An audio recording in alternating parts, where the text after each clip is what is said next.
So we got in the little bush baby maybe a week or two ago. He actually fell from someone's roof. That's usually how we do get all the baby squirrels and bush babies and things. So a lot of thatch roofs in the area, so they fall from the roof onto the floor, and then they're so weak and cold they bring them straight to us normally.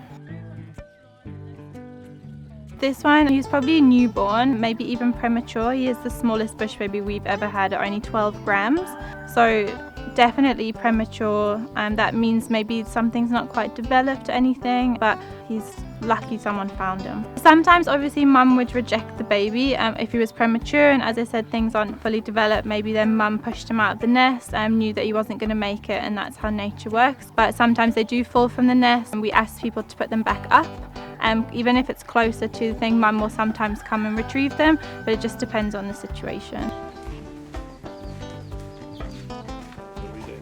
So we're going to feed our new baby bush baby that we got in.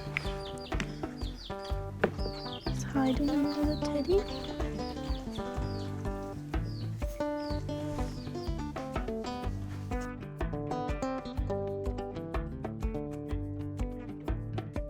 Bush babies don't tend to suck the syringe like the squirrel and things like that, so they just lap up the milk, but he's learning to associate the syringe with milk, so it's quite easy to feed him now, unless he's being curious like that.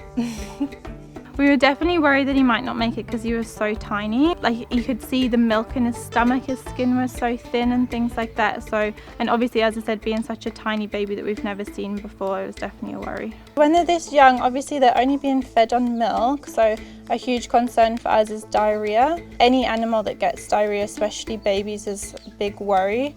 It can even lead to them dying if you don't get on top of it quickly. So if he did get diarrhea, it might just be because he's getting too much milk, or maybe he's picked up some germs somewhere, things like that.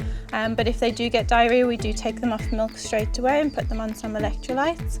You can hear he's calling, so he wants a bit more milk, but he'll get more in a little bit. But at the moment, obviously he's still on milk. Maybe give it a few more weeks and then we'll try him on solids, and then only maybe when he's half grown.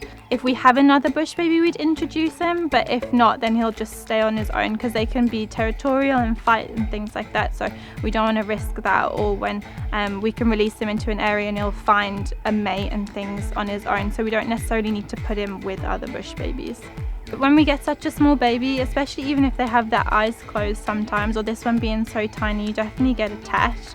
Obviously feeding them every 2 hours, making them go to the toilet, anything like that you spend so much time with, and obviously so cute, and like if you aren't feeding it, it can't survive. So there's a big attachment there, so definitely bond with them very easily.